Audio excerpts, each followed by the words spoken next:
Welcome to Software Snack Bites. I'm your host, Shomik of Bold Start Ventures, where we partner with dev first and SaaS founders from the first line of code. Today, we're excited to have Brian Chambers on the show. Brian is chief architect at Chick-Fil-A. And in this episode, we're going to cover all things enterprise architecture, the technology powering the fast food that we eat every day, and new technology that Chick-Fil-A is also using. So welcome to the show, Brian. Thanks for having me, Shomik. It's an honor to be here and looking forward to it. I'm really excited to dig into things. But let's just start off with your background. Like, I happen to know you've been at Chick-fil-A for 19 years. And so how'd that all come about? Talk about where you grew up and how you got into Chick-fil-A. Yeah, it's great. So I live in Georgia, and that's where I grew up. And Chick-fil-A has been around here for pretty much my entire lifetime. It all started out of Atlanta, down on the south side, with a restaurant that Truett Cathy opened called the Dwarf Grill, actually. So we actually have these things called dwarf houses here in Atlanta that if you're ever in the area, you might see. And that's kind of why. But Chick-fil-A was kind of a normal part of life. And when I started looking for really flexible jobs when I was in school, I ended up working at a Chick-fil-A restaurant for about 3.5 years, which honestly, like one of the things I wanted in a part-time job as a kid was something that was really busy and where there was always something to do. And even back then, that's probably 24 years ago, when I started that, they were pretty busy and there was never a dull moment. There was always someone to serve, something to clean, something to do. That's kind of how I got familiar with Chick-fil-A in the first place. I went to the University of Georgia, 2-time back-to-back national championship, college football kings at the moment. So that's awesome.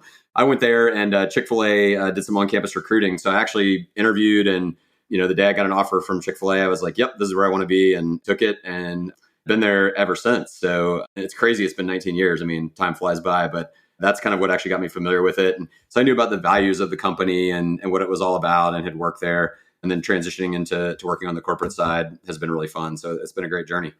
Well, I think over that time, Chick-fil-A has just frankly exploded, right? It's gone viral with every single new sandwich that comes out, with the process behind the supply chain, behind how customers are served. Everything, even being closed on Sundays, like it's just at Chick-fil-A is in the news, a lot. And people are very excited about the food that's getting delivered and the way that it's being run. And so I think, what was it like just seeing Chick-fil-A evolve over that 19 years? Yeah, really, really interesting. So the first word I think of is growth. But what's really cool is that there's a whole lot of stuff that has changed. I'll give you some examples. But then there's also some things that have stayed the same across that entire time, which I think is really important as well. So you don't kind of just change with the wind. So just some fun examples. When I remember when I started, they had just celebrated the first year where we hit $1 billion in annual sales. It was in the news recently. We were almost $19 billion last year. So pretty huge growth in terms of the business itself, the amount of volume that we're doing, obviously the number of restaurants and the number of corporate staff and all of those kinds of things. Those have been huge changes. Some other fun ones though, when I started, we didn't take credit cards. We weren't in your state of California. There were no milkshakes, no people with iPads in the drive-thru, no lean management processes in the restaurants. There was no customer-facing mobile application, so no digital sales at all, no digital menu boards. We still sold coleslaw and carrot and raisin salad, which I think a lot of people probably wish were back, but they're not. And we're pretty much in all the states now except for Alaska and North Dakota. So just huge business growth over that time period. We didn't deliver food before, now we do. So there's just a ton of stuff that's changed both in the way the business works and some of that, is how technology has been a part of it. But then there's a bunch of things I think that are the same, which is really cool. Over that time period, every person I have ever worked for, every boss I've ever had genuinely cared about me as a person. And I don't just mean that on a surface, but they also cared about my career and my growth and helping recognize what I did and giving me opportunity and things like that. And that hasn't changed. Having a culture that's values centered and that really wants to genuinely serve every single person who walks into a restaurant or into our corporate office. We say honor, dignity, and respect all the time. And that's as true today as it was the day I started. And it's in the DNA of the company. And I think that's pretty rare that values aren't just on the wall. They're actually truly lived out in the way that people interact with each other. And so I just think it's really cool that while the things that make the business go and grow have shifted and changed, we've stayed anchored to the stuff that I think makes us who we are. And it's probably the reason when you go to a Chick-fil-A, you get a good experience from people who are smiling and who care. And that's not always true everywhere else. So it's been interesting to see that over the 19 years. I can't say I've ever had a bad experience. Like even if things are running out or whatever, it's like the employees are always very helpful and courteous. And so If clearly you do, let me know. clearly something's going right in the culture. So, but we talked to, this is obviously a podcast covering technology. Yeah. I think we would love to get into the technology perspective. So when you first started, I don't think cloud was even really a thing. No. So AWS hadn't even launched. Talk about what it was like. You mentioned not even having a mobile app, not having delivery, all the lean process things implemented. So what happened from a technology perspective? I guess maybe if you could call it phase shifts or something along that journey, but if you could talk what those phase shifts were. Yeah, absolutely. So when I started at Chick-Fil-A, which is summer of 2004, we had a data center on the second floor of the building, our office building on the campus.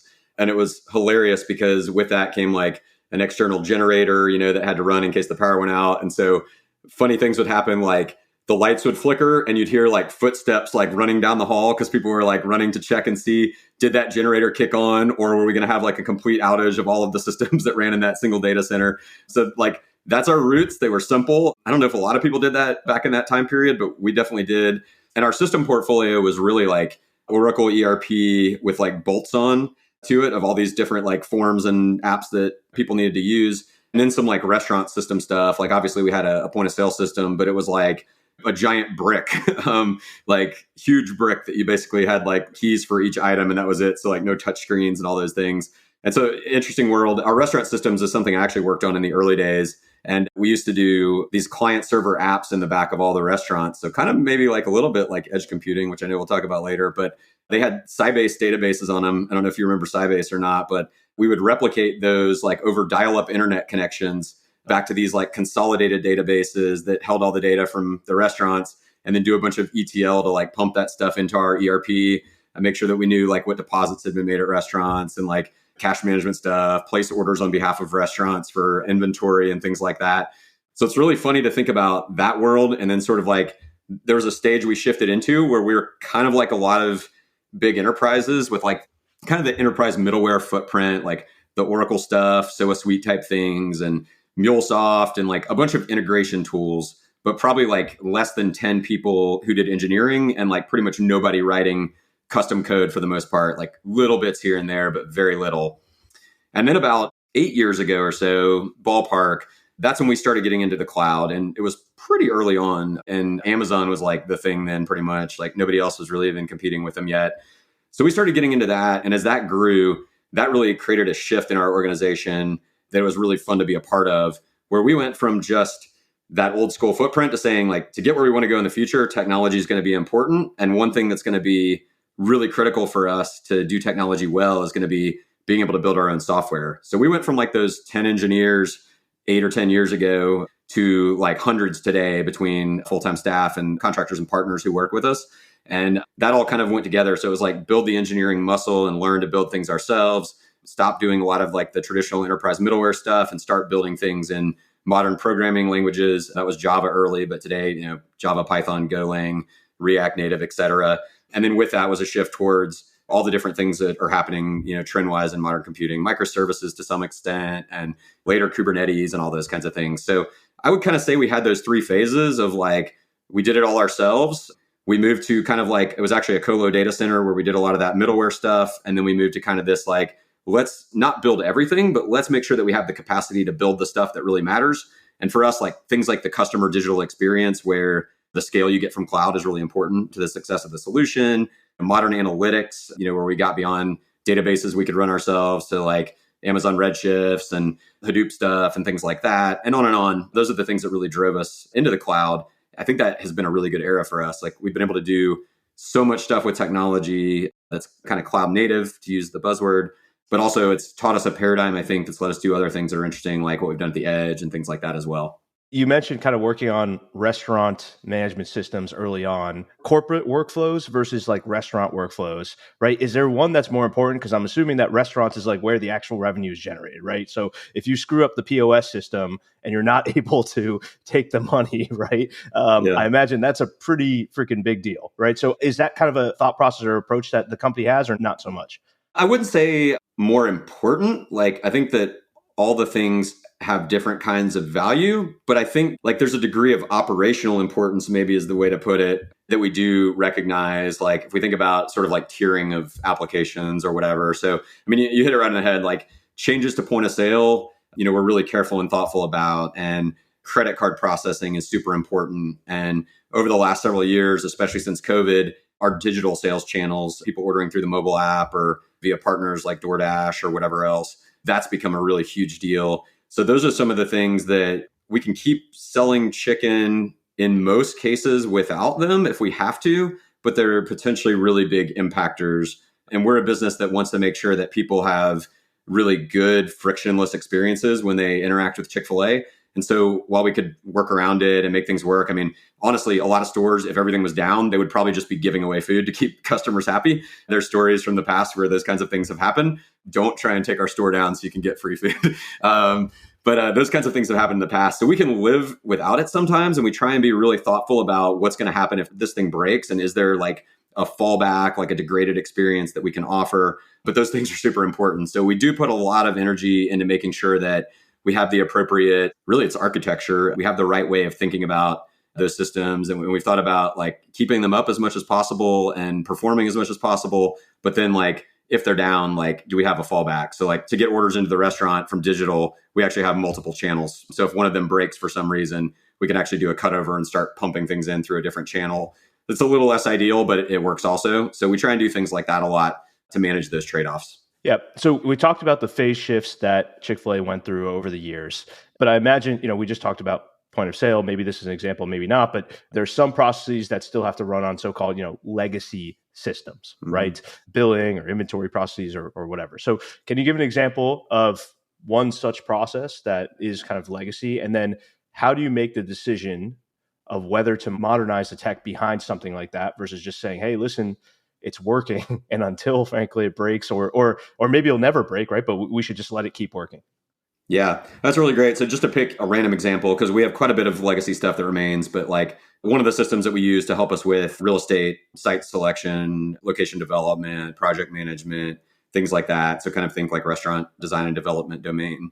That still lives in our legacy colo data center. And there's a whole bunch of stuff that still lives there. So the way that we've really thought about that comes back to opportunity cost. So I've heard a lot of organizations that have a strategy, which is we're going to go all in on cloud. And then they spend a lot of energy migrating everything over to the cloud. And then they're like all there in the cloud. And that's a great spot to be. The unfortunate reality is like constrained resources, right? Like you can only get so many people and so much money, and you have to choose what you're going to do with it to try and have the maximum impact.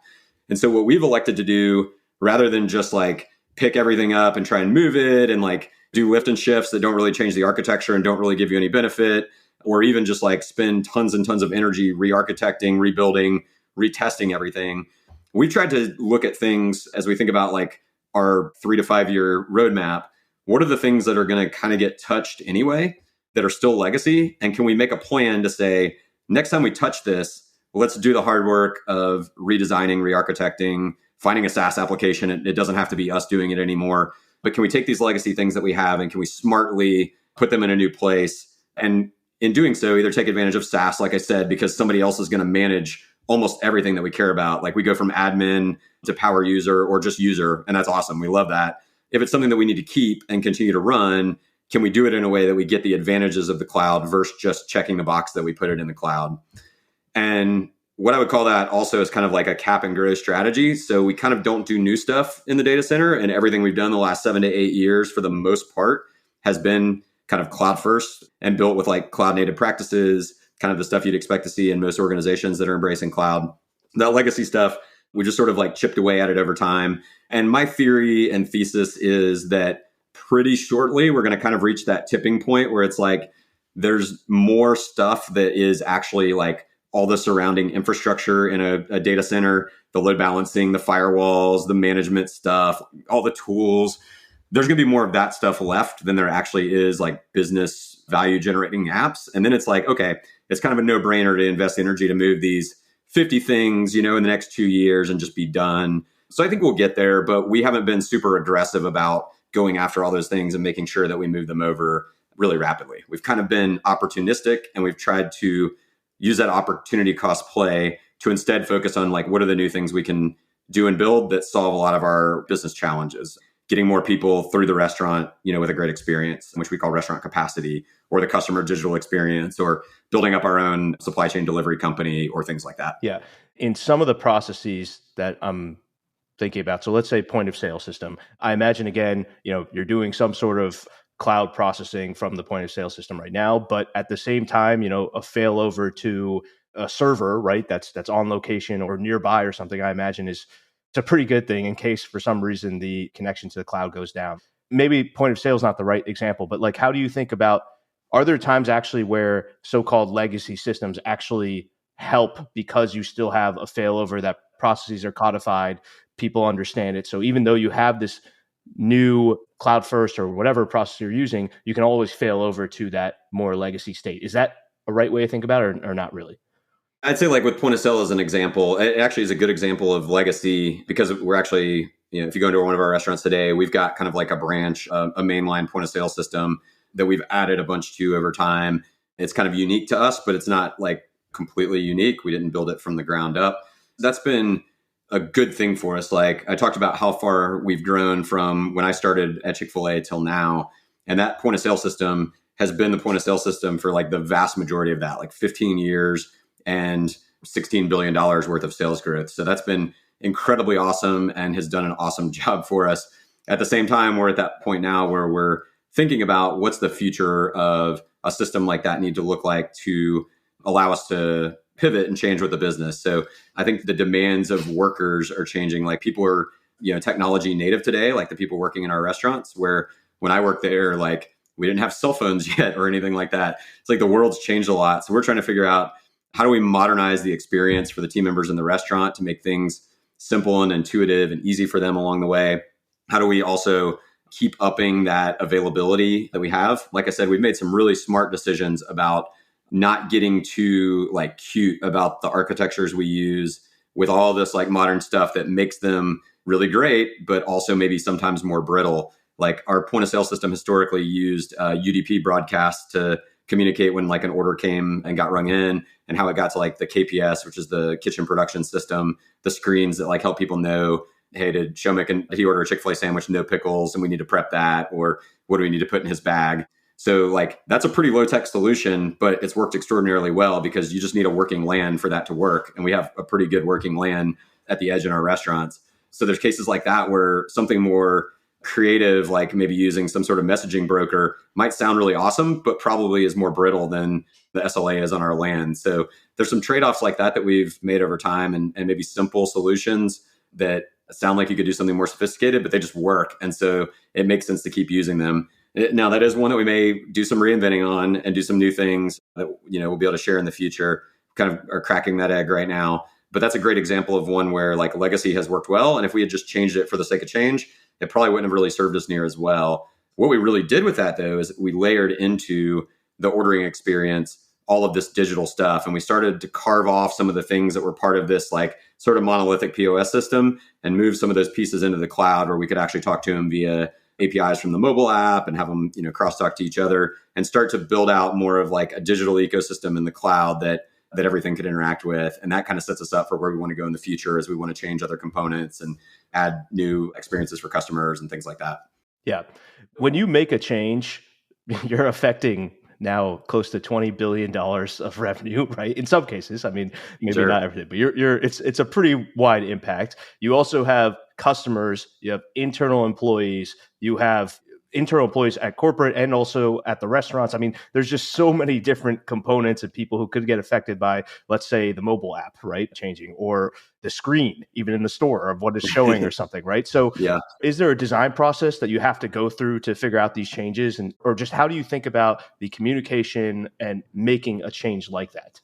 Yeah, that's a great question. I want to use the customer area as an example and want to give a shout out to the team that works on that. There's like over 100 people who work on all things related to our Chick-fil-A One mobile application. I believe it's like 32 engineering teams. And so like anything I say, I don't want it to sound like I'm taking credit for their amazing work because they do a really great job in everything that they do. So let's get that part out of the way. I'm sure some of them will probably listen.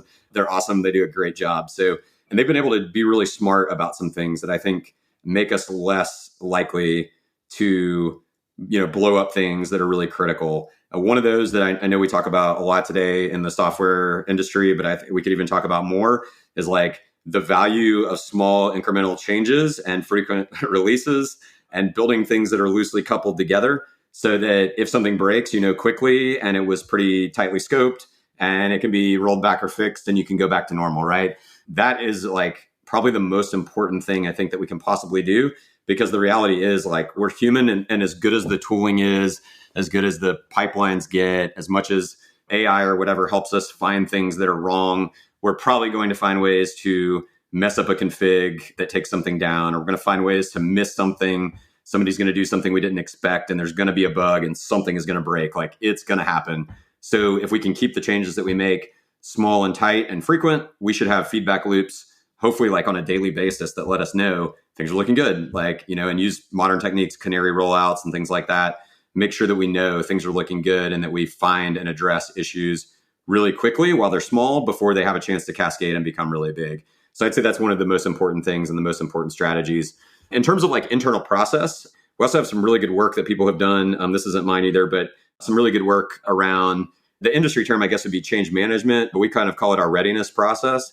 So it's a bunch of questions just to go through and think about before you're going to put something specifically in a restaurant, because I mean, that's where the business happens. That's where it's really important we don't let complexity creep in and keep things as simple as possible.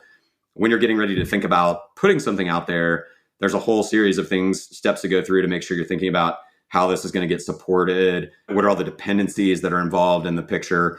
What's all the stuff that could go wrong? And have you thought about it? How are the people going to interact with it? How's it fit into their user experience? So I think we're really good about asking a lot of those questions and being mindful about really complexity and then impact on user experience. And that is a big help as well. One of the things that is a pet peeve for me is introducing more technology can feel like it's making problems go away. Like, look, we put this thing here and it does this thing for you, and now you don't have to do that thing. But if you're not cognizant of like what that means for a person's experience, like maybe they were completely over here doing a different thing in a different headspace, and now you're asking them to like shift back and forth all day. That like user experience is ultimately what matters, and that would create a bad one. So I stole this phrase from Jim Collins, but I use it all the time: the undisciplined pursuit of more. And I just tag onto that technology. Like, we got to be careful to not get into a mindset of the undisciplined pursuit of more technology, and make sure that we are really thoughtful about using the right things, keeping things as simple as we possibly can, buying everything we can, and then making things that are unique to us, but making sure that they fit the experience that we want the people to have, whether those are like the operators and team members at the restaurant or the end customers who are ordering from us or getting deliveries or whatever else the case may be. Yeah. Well, I can't imagine when downtime does happen, the impact or how scary it is for the Chick-fil-A org. But I mean, clearly you guys have a codified process and a lot of things in place to deal with it. But I want to shift to talk a little bit more about architecture. And this is one of those titles that frankly gets thrown around a lot. You hear about it, and there's these personas, especially at some of the large banks, for example, where it's like a chief architect who's been around for quite a long time, and I don't know if has touched code in the past, maybe 20 or 30 years, right? Not to say some of them have, but just in general, there's this kind of paradigm or vision in people's mind of like, oh, the architect is this person who just sits on top of the mountain and tells people like, hey, this is what's going on. So, what actually is a chief architect? Well, number one, that title, I almost don't like using it because it's just like a fancy way. It almost feels like self-aggrandizing, but it's basically just a way to say you lead the architecture practice at the company that you work for. And so it's as simple as that. But what do we actually do? So maybe it would be helpful for me to kind of explain what our architecture team does, my team does for the organization, and kind of how that works. And feel free to ask me questions. So really, we work in two practices on our team. The first one, which is newer for us and isn't really our roots, but it's super important, is what we call business architecture. And if anybody's eye rolling, like, stick with me. I think this is really important. So I think business architecture is really about getting with people in the business to understand a couple things. Like, what is it that you guys actually do as a business? Then look at the technology that is supporting those areas and make sure that it's like right sized, it's working well, it's mature, it's where we want it to be. If it's not, like have conversations about that and help them figure out how to ask to get things to where they need to go. Like ask for new capability, ask for modernization, ask for transformation, whatever you want to call it, but help them do that. And then ultimately like work with them on road mapping. Where do you want to go in the future? And let's figure this out together. So it's kind of like a partnering with the business and see, is technology supporting you well? And where it's not, how do we get it to where we want it to be? And then, hey, who else is involved? Like you may have a process that you work on, but like, look, there's these 3 other departments and other areas. You guys are all really working on the same thing. And right now our tech is all split and siloed. Here's the value that comes if we think about doing that differently and like, either integrating or you expose the capabilities you have through APIs and interfaces so others can kind of use them like Lego blocks and build something different and new. So it's a lot of that stuff. It's kind of that like little bit less technical, still technology focused type of architecture. And like we're seeing a ton of value in the last like year and a half from doing that practice at Chick-fil-A.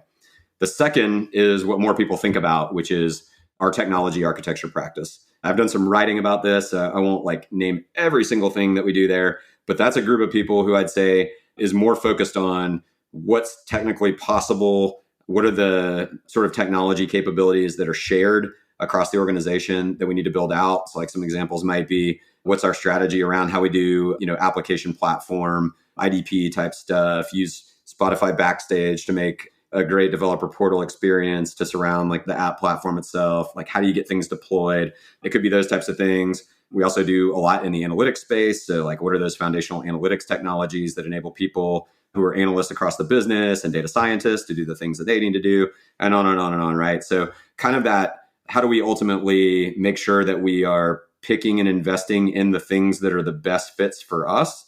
And again, that like undisciplined pursuit of more thing I mentioned comes right back here because everybody wants to pick new things and use them and thinks they'll be really valuable, and they probably would be. But at some point, there's a cost to complexity that's actually going to make things slow down and probably come to a halt. So that part of the team, that discipline, is really about making sure that we're bringing in the right things, we're kind of trend spotting and staying relevant, and that we're helping people ultimately apply those to their areas. What it's not is that we don't take over every single area and tell them, okay, you want to do this thing. We know you really like that database, but you should use this one instead. We know you want to use Java, but we don't like Java, so you should use Golang. We give a lot of opinions, but we don't come in and mandate that people do those things. So we're more focused on the shared than on just coming into a product team with engineers and like killing their creativity and telling them what to do. We really don't do that. We don't have time to do that. We don't want to do that. That's no fun. We really want to focus on building a solid foundation that hopefully is a force multiplier for everybody else who's building things at Chick-fil-A. Can I ask, between those two teams, right? I imagine, there's just so much context that each of those teams has, and then they also have to share. And so, one, how are you actually getting that context shared? And two, like I imagine, when I think architecture, I think like architecture diagrams, right? Like Lucid Chart or things like that, right? They're out there. And I guess like, are you doing a business workflow mapping too from a diagram perspective? And then you also have a technical architecture, and then teams are coming together and saying, hey, here's how these two work together and drawing like lines, or like how do you get that shared context, and how do you visualize it?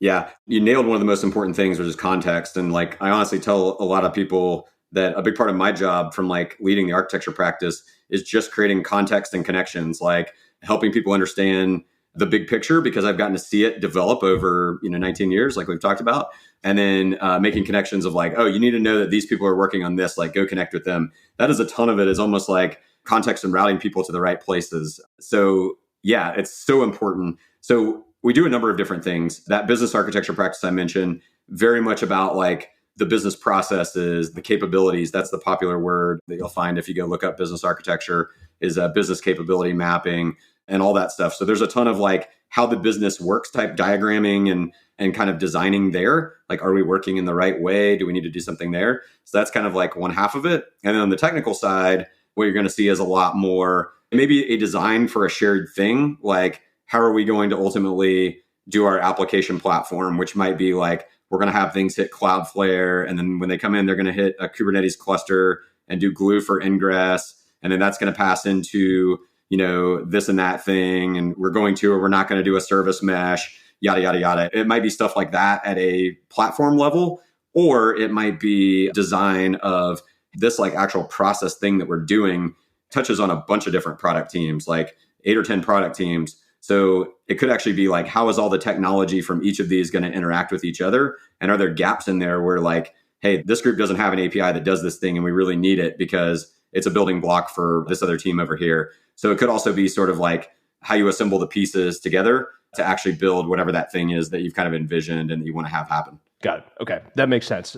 So you have all this context. You're looking at a lot of different things. I mean, clearly at the same time, you're thinking about what's the future and what's going to happen ahead. And so, we'll actually talk a little bit about some of that future stuff in a little bit later in the episode. But how do you yourself go through and say, okay, I need to spend time figuring out this new technology? Do you block out chunks of time? Do you block out like a week and be like, hey, LLMs, right? Very cool stuff going on. I imagine conversational UIs or all sorts of things could have a major impact to Chick-fil-A's business.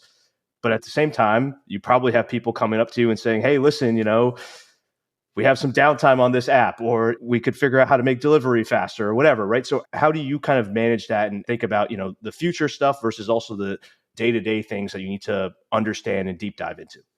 First thing that comes to my mind is like humility and realizing that I won't always have all the answers to everything that everyone wants to know, but then also knowing that because of the fact that I can't do everything and I'm not the best at doing everything, I've been able to like build a team that is super capable and that is really good at getting their heads around things. So to answer your actual question, to me, I think there's kind of what I call the theory of waves, which is architecture, enterprise architecture, software architecture, whatever you want to call it. It's a highly influence-based role. And influence, you don't just get for free. It's not cheap. It takes trust building. And so it takes time. You've got to help people win and you've got to help them get where they're trying to go before they really want to listen to all of your inputs. And so that's generally like when somebody's on the team, they spend a lot of time doing that. We have to build and earn influence. And so like point being is that takes time. And in my role, I'm having to influence all kinds of different levels of people. Some of it may be down in the engineering weeds and then all the way up to like leadership levels and discussions about where we put money, where we put capital investments. So to do that, like I need to be able to have time to influence, but I also can't come into meetings and just say buzzwords and not really know what I'm actually talking about. So I have to do what you said. The way I do it is I have my periods of like deep dive and then periods of like surface and influence. And then I sort of start to either get like this intuition that it's time to dive deep again, or I just get antsy and I'm like, I got to make something, I got to play with something and start digging in. But those can be different sizes. Like sometimes it might be like a year or two deep dive. Like that's kind of what happened in my experience with cloud at Chick-fil-A is I went super deep into it for a long time. And like me and a couple other fellow architects were the people who a lot of the engineering teams would come to when they hit some weird sticky, AWS networking issue or something like that. And they were stuck. And it was like, we'd dig in together and we'd like figure it out together. And we were like domain experts. But that time to need to be the domain expert who helped everyone with their problem kind of became more of like a hero thing than like really scaling the org. So we really tried to help empower other people and create other systems for them to be able to get all the info they needed. And that worked really well. And so it was like time to surface and influence based on a lot of those learnings and kind of help set bigger, higher level direction. And then it was another deep dive, probably a year later, or maybe in 6 months later, with a lot of the edge computing stuff that we did. And that was a year and a half or so window of super deep and even writing code and stuff like that. And then back up again. So I won't go through all of the waves that I've experienced, kind of in my time on the team, but I think it's critical to never get too far away from technical reality. And I do it through either like tinkering and building things or reading. I read quite a bit about what other people are doing. But then I also do a ton of writing because I find that if you're going to say something to someone else and you can't come back in a sentence and clarify it like 10 seconds later, you have to be really, really clear about what you were saying and you have to really absolutely know it. And so by writing about things, it also forces me to make sure I'm not just saying words that sound good, but I'm actually like getting things that are real, they're based in reality, that I understand. I can articulate them like nearly perfectly. And if I can do that for an external audience with no Chick-fil-A context, I can absolutely use that stuff internally. So those are like just some tools for me. I do the writing thing every week. So I've got like a sense of deep dive there. And I have my seasons that tend to run more like 6 months to a year where it's like influence, focus on business architecture for 18 months. And it's like, now it's time to dig into the tech stuff again. And I think LLMs and the AI space is one of those spots where I want to get closer to it and know exactly what's going on and, play with the auto GPTs and baby AGI and some of these things that are taking over Twitter and really know how things are working so that I can inform a strategy that isn't based on like research articles, but is based on actual understanding of the tech. And of course, I have my team to lean on, but I want to do it myself so that I'm not ever too far away removed from the actual technology myself. Yeah. We'll link to your writing both on Chick-fil-A's Medium and then also, the Chamber of Secrets. Yeah. I love that name. It's great. You're a big Harry Potter fan. And so that was perfect. But we'll link to that there because, actually, ironically, that's how we met, was me reaching out through one of your articles. And I think it's frankly stuff that just gives us a viewpoint into enterprise can seem like this big scary thing to a lot of software developers, right? Because it's just long sales cycles and things like that. And I think it's interesting because you were kind of demystifying some of those things. But one thing I wanted to talk about actually in your writing, one of the things I think is great is you talk about the technical side of things, but then you also map it to the business outcome and what's going on. And you talked a little bit about capital allocation and how you have to do the influence of, well, how should we spend the money and allocate the resources? How do you map something like, hey, I'm going to do Kubernetes on the edge, right? We'll talk more about that actually, but like when you do something like that, and then you're going to, I don't want to say anybody specifically but like, you're going to the execs at Chick-fil-A on the business side, and you're saying, hey, I'm going to go do this thing, right? What are they even like? They're like edge computing Kubernetes, like how do you influence them, and like how do you tell them that this is something that if we invest lots of time and resources behind, it'll enable this process, which will then have the impact, for the next 10 years, right? Like how does that work?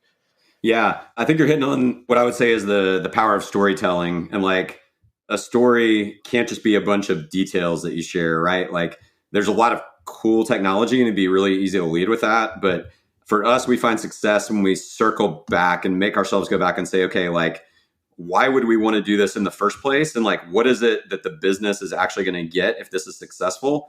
And then how do we go back to those human experiences that are happening and find those stories that exist? Like a great one that would support that edge one that you talked about, the edge use case. There's a bunch of research that was done by the business about our team members' experience working at the fry cooking station. It's like a really hard job. Like you have to go really fast. It's like temperature warm all the time. Like it's kind of stressful because if you're like not fast enough and you're falling behind, you might have like people yelling at you from the front, like, we need large fries, we need large fries. Not to mention that there's actually over the course of a day, it's kind of like a physically demanding role to play. Like you're on your feet the whole day. You're lifting a lot of weight, like all those boxes of fries that we get, of frozen fries that we cook. I think they're like roughly 50 pounds or 40 pounds. They did some math on those. I don't have the numbers in front of me, but it's like over the course of a day, you'd lift like thousands of pounds in fries with all the times that you moved them around. So like physically hard, mentally hard, kind of stressful. So like we don't want that for people that work in the restaurant. Like we want them to have a great experience. And so we started looking for ways to take something like that and say, are there ways that technology can ultimately improve this? Are there things that we could do to make this job less stressful, like on the cognitive load side? Or could we even like not make people have to do fries and automate it? We haven't done that yet, but really trying to look at things like that. So the whole reason I say all that is a story like that talks about the human experience and then perhaps also like the business impact that happens. Those things put together, that sells like technology investments when they're right sized to what's needed. And if you have like 4 or 5 of those stories that exist, as we did with our edge computing, really the putting edge compute in, we didn't even really talk about it. What we talked about was connecting things in the restaurant to make it possible to like ultimately orchestrate the experiences that people had. So having a whole bunch of smart kitchen equipment, having smarter workstations for team members, those are the things that sold the idea. And because that idea sells, the technology that enables it kind of follows. And I'd say almost every time that's the kind of approach that we want to take. We don't want to come with the tech first, like everybody's doing this, so we should do it. That like never works. And I don't think it ever will. But if we do this, we can, enable better customer service. We can make team members have happier jobs. We can increase this restaurant's capacity throughput by X%. Like the business outcomes and those objectives and the experiences that people have of Chick-fil-A, because like I didn't mention this earlier, but like one of the parts of our purpose says that we want to have a positive influence on all who come in contact with Chick-fil-A. We literally tie things that we're investing in to that very fact because it really matters. So I think that's the way that we actually ultimately sell things in our business. Another one though would be like, we try and show and not tell as much as possible. Like sometimes telling a story about tech is really hard and you need a lot of like shared vocabulary. It's really easy to surface to buzzwords, which can have different definitions in people's minds.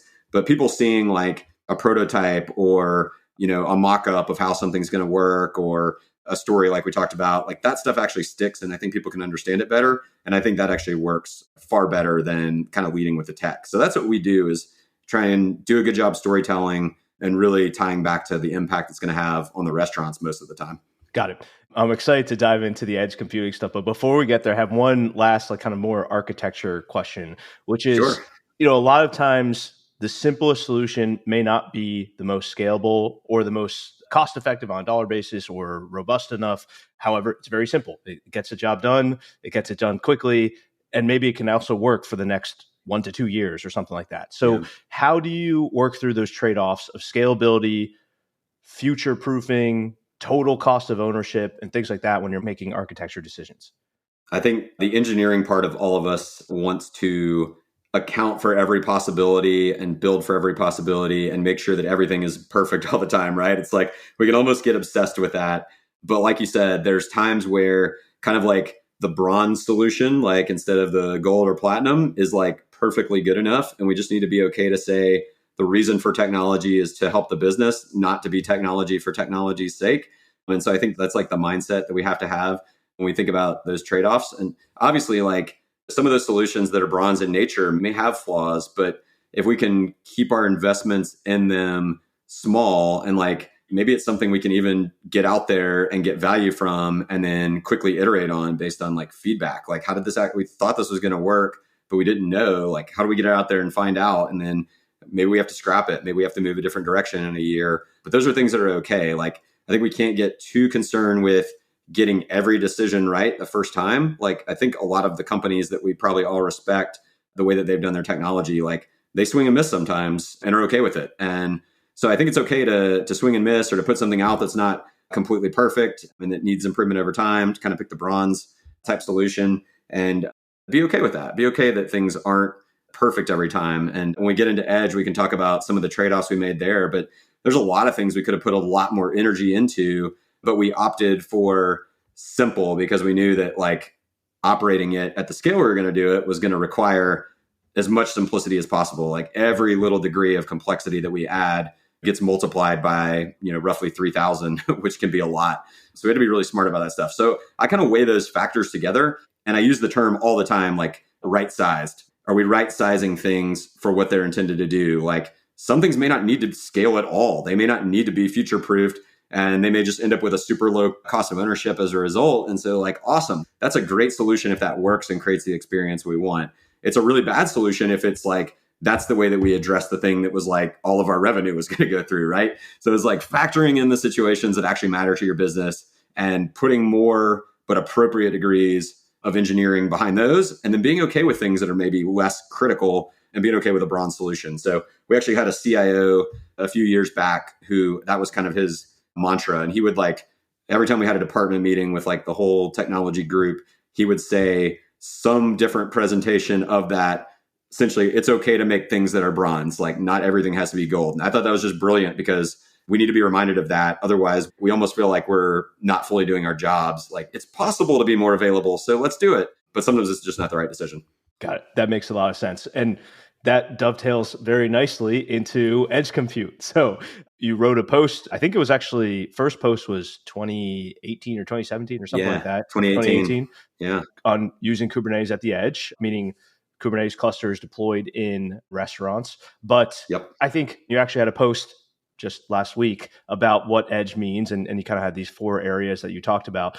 But maybe just broadly, like kind of what does edge mean for someone who is saying like, okay, you're deploying at the edge. Like, why is that cool? Why is that exciting? Yeah, this is the user experience show today. I think you have to remember that ultimately the things we do with infrastructure are always about applications, right? And applications are always about giving people the experience of something that they want, whether it's buying a product or playing a game or whatever it may be. Like they're using technology, not because using technology is fun most of the time. Maybe for software engineers, we like to tinker just for fun, but for a lot of people, if they're using their mobile phone to do something, it's because they're trying to accomplish something in the real world, or they want to be entertained, or whatever the case may be. So I think the starting point when I think about the edge is that we always put things as close to the cloud as is absolutely possible. But some things just require, whether it's from a connected or disconnected network, or a bandwidth throughput, or a latency, or whatever else, some things demand that we put compute resources closer than what the cloud data centers offer by default. And so I tend to call those things edge. And I just refer to 4 of them for simplicity. I'm sure if we want to get more nuanced, we could create all different kinds. And I don't actually consider cloud edge, but I'll put it in the 4 and say there's cloud, there's the sort of cloud providers have them, but also like CDNs. So like your Cloudflares and your Amazon CloudFronts and things like that. That's the next layer, which is kind of like a regional data center or things like that. Some point of presence that's not just like US East and US West or Central or whatever else. So closer to the action, which is what it's all about. And then you have kind of what I call near edge, which would be what we do with our solution, where we actually have edge compute clusters that are in each restaurant to serve just that restaurant. And I actually consider devices to be edges as well, because they provide compute resources and you can deploy applications there and they do things. Some people don't agree with me on that one. I just consider it part of the options of where someone who wants to give a person an experience can choose to leverage compute resources. So to me, that's what edge is about. It's when you do something outside of the cloud or your primary data center for the purpose of creating a better end user experience for your users. Got it. So let's talk about maybe 1 or 2 actual use cases that Kubernetes on the edge in a Chick-fil-A restaurant enables. Yeah, absolutely. I remember when we first wrote these posts in 2018, and probably ever since, like we were number 1 on Hacker News for a while, and they're super popular, but also people love to hate. So like, why would you do this? This is way more complicated than it needs to be, yada, yada, yada. And I respect people's opinions. That's cool. If you listen to people, you can learn something sometimes. So I definitely read some of the comments and didn't reply, but it's a great question. Like, why would you do that? And what was the point? It really started with us. Edge compute came out of the desire to have a really good IoT strategy for our restaurants. So we were seeing pretty much all of our kitchen equipment having 6 to 18 month timeframes for starting to have the capability to be network connected, which means that in most cases they could send out data, they could potentially, run software, et cetera. So some people were talking about like making the devices smart and like putting intelligence on board on the devices. And to me, that just seemed like it probably was not going to work. And so what we wanted to do was make it possible to connect all of these different types of things together. And just for the listeners, when I say thing, I could mean like a fryer, a grill, a holding cabinet, a walk-in freezer, but it could also be like a tablet that displays things to a team member, or like a TV screen that displays an app, or things like that. So that's what I mean when I say IoT thing. We wanted those things to all be able to kind of interact with each other. And we wanted to be able to stitch together different types of experiences. So think about your bagging orders, or you're making fries. We use making fries. So let's do that again. If you're making fries, what if instead of just seeing all of the current orders that are currently outstanding and trying to like guess what to do by synthesizing something that isn't optimized for you really quickly and making a decision, what if you had a purpose-built screen that took into account what fries are in holding, what fries are kind of in progress, what our current demand is, and what forecasted incoming demand is, maybe based on like camera vision from the drive-through or historical forecast, even just like something we've computed based off historical sales. And then we mesh that stuff together into hey, we recommend you do this right now. So we actually do that with fries. We do that with chicken to some degree, a little less sophisticated, but should you cook nuggets or should you cook fillets or should you do grilled right now? We have some things that share fryer capacity. And so making the right decision and doing the right amount is really important for optimizing guest experience and minimizing waits, making sure we don't cook too much and things sit too long and we have to throw them away as waste, because we don't want to serve people things that are, not good quality. And we do that way before food safety, just for the record. But we want to make sure it's a great experience, right? So trying to bring all that stuff together, and instead of having all these devices that think they're intelligent and then have to figure out how to talk to each other and react to each other, we wanted to externalize the brain of all that to something else and make those devices connected but dumb. So they can basically send data about themselves, so we know what's going on, and they can take commands like start a cooking cycle, start a cleaning cycle. But we put all the intelligence on the edge. And what we wanted to do when we had edge was be as much like the cloud as possible so our developers could build the way they were used to. So to us, it was kind of a no-brainer that the way to deploy a little app that's going to listen to, the forecast data, the fryer data, incoming demand, and like send out something, make an API, whatever, so that screen can show a team member what to do. We wanted that intelligence to be wrapped up in a container because that's how people build things. And so that was like our kind of, this is our cost of entry. It's going to be a container. So how do we run containers at the edge? We know we don't want a single node that's going to fail and everything goes down. We want a cluster. Okay, we looked at options, Docker Swarm, et cetera. That was the time where Kubernetes was really taking off and had a really rich ecosystem of tools. It still does. And so that's why we chose it. And that's kind of our really fast version of our exact thought process of going from no edge computing for running apps in the back office to a cluster of Intel NUCs running K3s and then running these like pretty lightweight apps that basically do orchestration of IoT events and such in the restaurant. And then since we have that, we've been able to offer a place to deploy in-restaurant applications to others who need to do things, whether it's similar like consuming data and making decisions and making things happen, or exposing an API, or running some sort of security software or whatever. If it goes in a container and it's reasonably sized, we'll run it. We like Golang apps that are from scratch for my developer people, but we'll run other stuff as well. But it basically gave us a place to externalize the intelligence from all these different things and make it super flexible, because we can deploy changes to a containerized app like every day if we want. But updating the firmware on some of these devices or software on them while we have some processes to do it, it's a little bit more challenging. And we don't really want to brick like all the kitchen equipment in a restaurant with a software update. We'd rather that stuff just keep running so the business goes, and put the stuff at the edge where we have a lot more control. So that's how we got there and kind of why we did what we did. And that's kind of our version of edge, even though for others, it may not make sense. Maybe Cloudflare and CloudFront and those things are good enough. For us, being in the restaurant was really important. So network outages and things like that just don't stop those processes from running. The only way they would die is if we lost our whole cluster, we lost our whole LAN, we lost power to the restaurant when we have to shut down anyway. That's kind of how we got to where we are.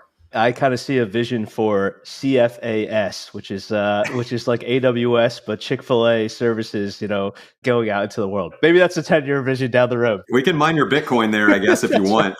Definitely people asked us that many times. Are you mining Bitcoin there when nobody's in the store? No, we're not. They're not ASICs anyway, but always fun to have that conversation.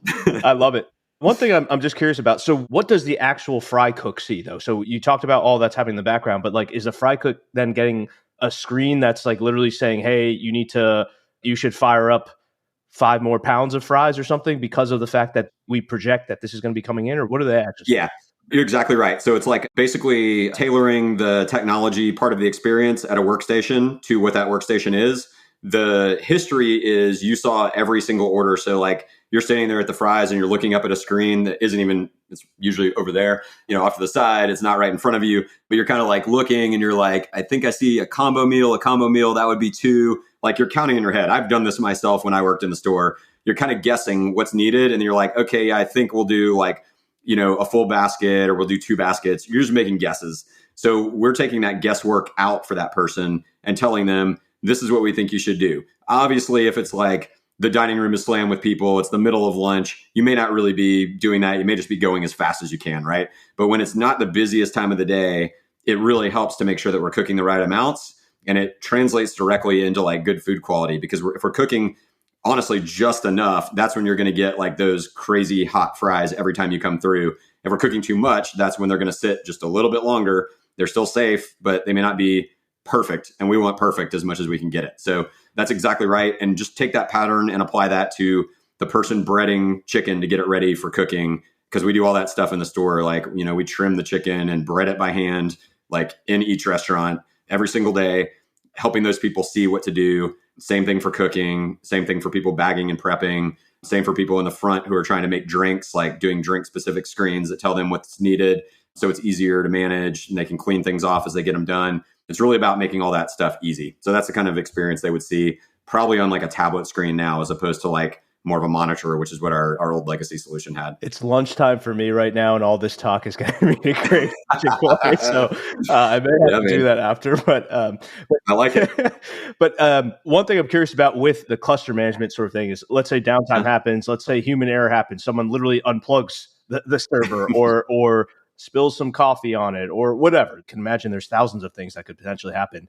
I kind of, in my mind, envisioned the Best Buy version of the Geek Squad going around for Chick-fil-A and kind of solving things. But is that something that you have to address from a team perspective, or is it more of like, hey, listen, the processes that we're running at the edge are non-mission critical to the point that if something fails, then we can kind of just bridge that over? Yeah, it's a really great question. First, I'll tell you like one of the funny stories, which is we've had times where we see cluster nodes, usually not all of them, but we've seen like a node go offline. And then after somebody researches what happened, it turns out that one of the team members was in the back office and they needed a place to plug in their cell phone to charge it. So they like unplugged something from the power strip and it happened to be one of our edge compute nodes. So like, it's funny, but it's like, that's the reality of the edge, is that it is not usually, at least in our kind of near edge environment, it's not a data center environment. It's not even a data center closet. It's like we're using what we have, which is sometimes cabinets on the walls, sometimes something that's on a shelf up high. We do the best we can, but we didn't have this kind of technology, and we're small form factor, but like even then we didn't have this kind of stuff when we built the vast majority of our restaurants. And I don't think people contemplated that technology was going to be absolutely critical to everything we did as a business. So we're having to work with like physical space limitations and constraints and challenges. And they end up making these funny stories where things like that happen. I'm sure that there's been devices destroyed by spilled drinks in offices and things like that. Try and keep them away from those levels, but every restaurant's different. So it's not always easy. But the way that we deal with this is actually the exact opposite of what you said. So we never send technicians to do triage and replacement. We've actually used a completely different approach, which is something that people who use the cloud will be familiar with, which is cattle, not pets. So we want to treat our edge computing devices like they're cattle. We don't bother knowing their names, and we don't expect them to be around forever, instead of pets, where we know them and love them and all that kind of stuff. So we love our Nooks, but we know that they're not going to all make it, and that's okay. So we kind of use that paradigm. One of the things that we did, partially because this solution was new to us, partially because we had to have a really small physical form factor, budget implications, trying to prove it out, all that stuff together led us to this Intel Nook form factor, which is really inexpensive, like less than $1,500 per store in infrastructure, which has had over a 4-year lifetime now, and we're just starting to refresh them. So like, that's pretty good. They definitely fail, and I'll tell you what happens when they fail, but that's let us use this paradigm because we're not talking about something that's really expensive and we're like, oh my gosh, we lost, a valuable asset. We've been able to keep this cheap, which really makes that work. This solution work really, really well, of sort of cattle, not pets mindset. But to make that happen, it can't just be we treat them as cattle. We have to do a couple things with our solution from an engineering perspective to really make that work. And some of the people who build things for the edge have to do a couple things that are maybe a little bit different than what you'd be used to make that work. So one thing that we spend a lot of energy on in engineering the solution is doing what's commonly called zero-touch provisioning. So when we stand up a cluster in the restaurant the first time, when we replace a node that fails because somebody spilled coffee on it or things like that, all that the person who does the install has to do is plug in the power and then the Ethernet cables to the right ports on the switch. They're actually labeled, so you have to hit the right color. It's pretty easy. And that's it. And everything else that happens with our spin up of Kubernetes and deploying all the edge apps and all that kind of stuff, getting secrets there, making deployments happen, all that stuff happens with no humans involved in the loop at all. So it's zero touch. That's critical because what we can do is if a node is misbehaving, we can basically, replace it with a drop shipment, and we don't need like a skilled installer. We just need someone to plug it in, which, pretty much anybody can do. So that's one piece of it. The other thing that we've done is that we put a lot of work into thinking about the way that our image works. And I won't go into every technical detail because it can take a while to explain, but we basically built this capacity into each of our devices to be able to remotely wipe them back to their original state. So they get plugged in, they have an image on them. The first thing they do is kind of phone home and check in, figure out like, I'm a Nook and I'm here in this location. What am I supposed to do? We look that up. We basically send them back some instructions and say, go do all this stuff. Let us know when you're done.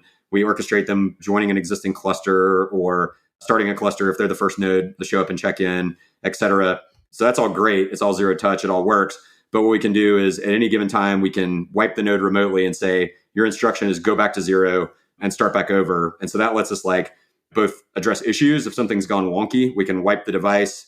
It'll come back in a couple minutes again, and we can see, did it come back successfully? That takes care of a huge amount of issues, kind of akin to like a reboot, a super reboot. And so if that doesn't work, we might try one more time, and then we'll just drop ship a replacement for that device. But that's been huge. And we generally don't have to wipe an entire cluster. But even if we did have to, one of the design patterns we encourage at the edge is think about rehydrating. So if you've got data that you want to have, you're using it and you want it to be there, we don't guarantee it will always be there. So we encourage sending it out and caching it in the cloud whenever you can, and then be able to rehydrate your application if it reappears, like should you get destroyed by a cluster wipe or something like that. So I kind of use the model of like when you get a new iPhone, you basically don't have anything on it, right? It's just an image. You do all your login with iCloud and stuff. And then, 30 minutes, an hour later, depending how many pictures you have, you're back up and running and everything is good again. And so we encourage our app teams to build edge apps that way. So it gives us the flexibility to not invest huge amounts of money in triaging nodes and clusters and Kubernetes issues. We just blow them away, create again. Most of the time that takes care of it. If it's an app issue, we catch that a different way through deployment pipelines and things like that most of the time. So we don't do a lot of like shelling into the edge or sending people out to the edge to fix it. We basically wipe back to original state or drop ship replacements, and that's our approach.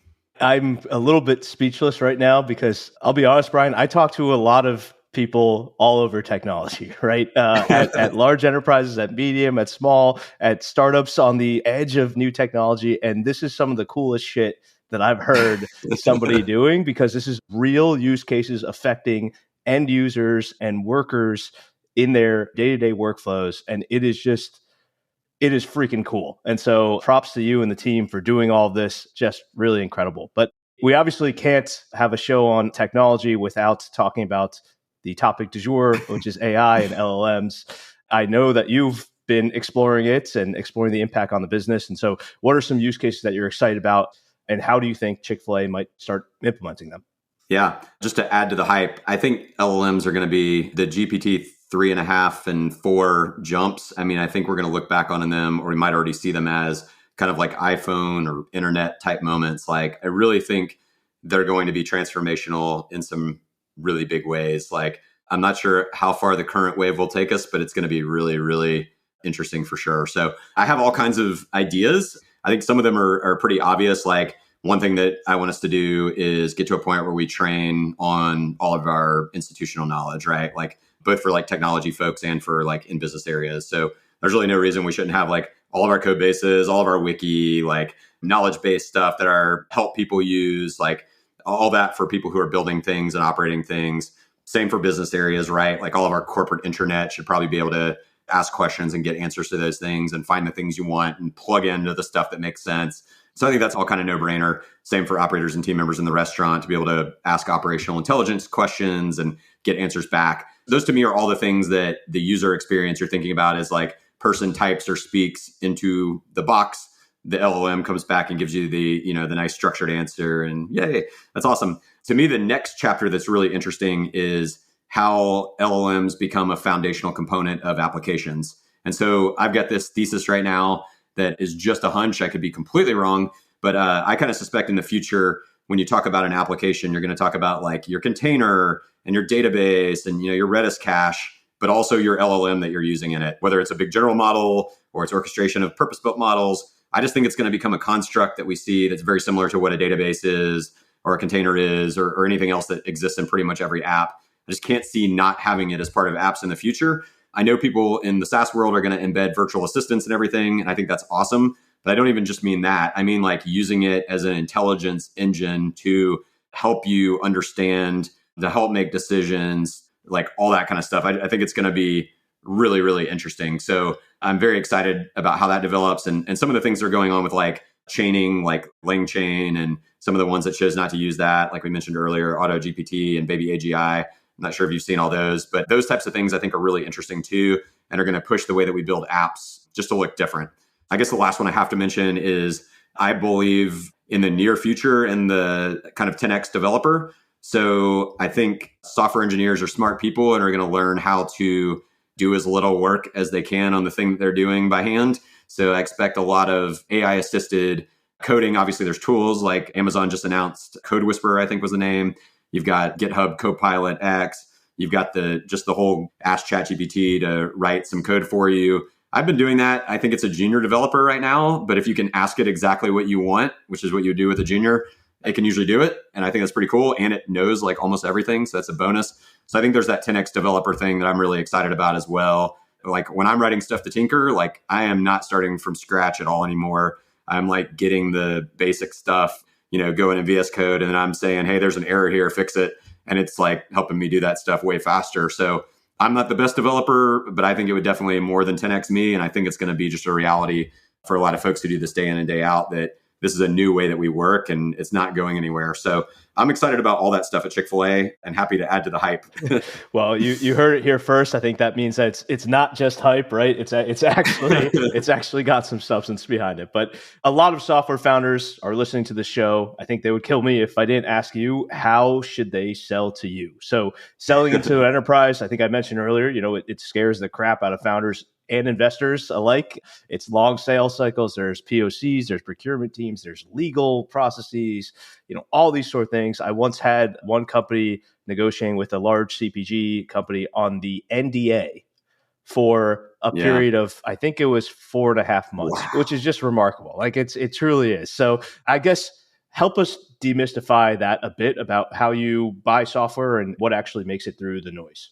Yeah, absolutely. Well, my first snarky comment is don't lead with, can I get 15 minutes later this week? Because the answer is no. Like I don't have 15 minutes later this week, and I'm being honest.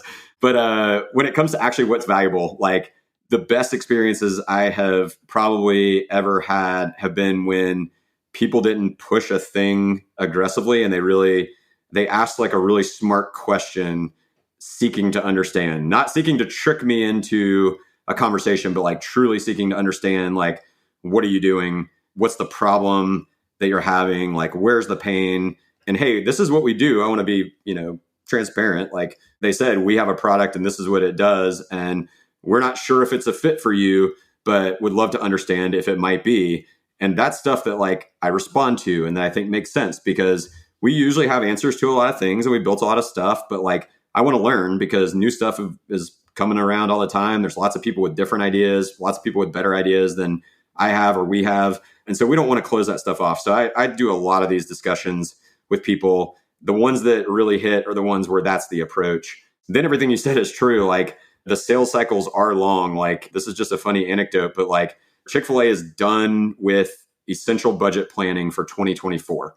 Like next year, we're done with that part of the budget. So the only thing that's left is a little bit of project related work, which is not going to be very much. And everything else is planned. So if you come to me with an awesome idea today, it doesn't mean it's impossible, but there's a chance we might not be able to really do anything big until 2025. Like enterprise cycles are long, they're slow. I think if you play the long game though, as a founder, if you're willing to work with companies, like do some prototyping and POCing and things like that together, be flexible, be helpful. Like if you do that stuff, like, and you're a really great partner, like it really does pay off, because the companies that we work with, I mean, we do quite a bit with. So like there's great upside, I think, in the enterprise. It's just a slow process to get there. And like what I was going to say, which I think is actually my point, is like, you got to build a relationship, not because we don't want to do business with people we don't have relationships with, but just because it takes time. And if you can get to know people and build that relationship, I think there's a better chance that you're going to be able to get a chance to tell your story, to highlight the unique things that you've thought about in your product, to see if it's a good fit for the company. So like, I think it's just build trust and be patient. Like it takes time. Sometimes we want it to go faster than it does too. Know that as well. Like just because we say yes doesn't mean that legal goes quick and contracts go quick and things like that. So it's a mixed bag, and probably every company is a little different, but I think it's just be patient, play that long game, seek to understand and seek to like genuinely connect. Like I can tell when people just want to push the product without even understanding if it's related to my role, and those things don't go well. But people who seek to understand and make a connection, I'll at least have the conversation. And if it's not a good fit for us, I might be able to tell you somebody else who it is. So yeah, I think that'd be my encouragement to folks who are trying to sell. And don't give up. Don't send a million emails, but don't give up either. What does that look like though, from a services perspective? For example, let's say they're an expert in machine learning, right? And you're just like, okay, it's not something we're fully there yet, but we are definitely thinking about it. And they're just like, well, hey, we can embed ourselves with you for 2 hours a week to help you build this out or whatever. Is that something that you would be like, hey, listen, cool, that's awesome, I have some budget for that? Or is that still like, on our roadmap of things that we need, it's still a little bit out there, and so thanks for offering, but like, let's just stay in touch? Yeah, I'd say it's probably the honest answer is that it's a bit of both. Like there are times where that works really well. And like we've done small contracts with startups to like prove things out and be like early customers and then grown those relationships over time. So that is like a viable path to get close to embed to like, we love giving feedback about products because it ultimately helps us because we don't want to do everything. We don't want to build all the solutions. We don't want to engineer it all. We don't want to operate it all. We leverage tons of partners. So that type style is a great way to do a lot of those things I mentioned, like build a relationship, be patient, help us work through it and figure it out. Other times though, it just may be, hey, what you're talking about is like a big thing. And we may have other irons in the fire. We may, be looking at working with somebody different already. We may already have a startup we're working with and we just can't tell you. So it could be a number of different things, but I think that's a great model that can work well to, we're willing to come alongside and be kind of part of this and proving this out with you. And yeah, we've done it. Well, you've adopted several horizontal technologies into the architecture. And so, Kubernetes and, a lot of the things that we've talked about. But we're also seeing Snowflake, AWS, UiPath, these companies really start to offer these verticalized solutions. And so do you think that founders, if they're trying to sell into enterprises, should start to think more about, hey, verticalized approaches might be beneficial? Or from your perspective, it seems like you've done a great job of just adopting horizontal technologies. And so does the vertical approach not really matter as much? Yeah, I guess it depends. Like, it's a great question. Like, I think that it's a matter of probably finding like sweet spots for the type of thing that you're offering. So like what we were kind of talking about, like enterprises, we have to focus on business outcomes and get things done. And so like, that's why we're building and integrating and buying, putting pieces together. We're trying to get some sort of business outcome thing done. If somebody else can take care of a concern for us holistically while leaving enough flexibility, I guess is the right word. If it doesn't box us into something that we lose the ability to do, to integrate across the enterprise effectively, or we lose the ability to kind of, to some extent, control our destiny, I think those things are really hard. So we sometimes like to keep a little bit more control over the tool, the platform, whatever the case may be, whatever the thing is. But I think there's probably times where it could be a good solution for us. It really just, I hate saying it just depends. It probably just depends on what it is. Yeah, that's all good. That's a perfect answer. So last question before we wrap things up. If you could wave a magic wand, what would you like to have happen with Chick-fil-A's technology, architecture, use cases, whatever? Like it could be done tomorrow. What would you like to have happen?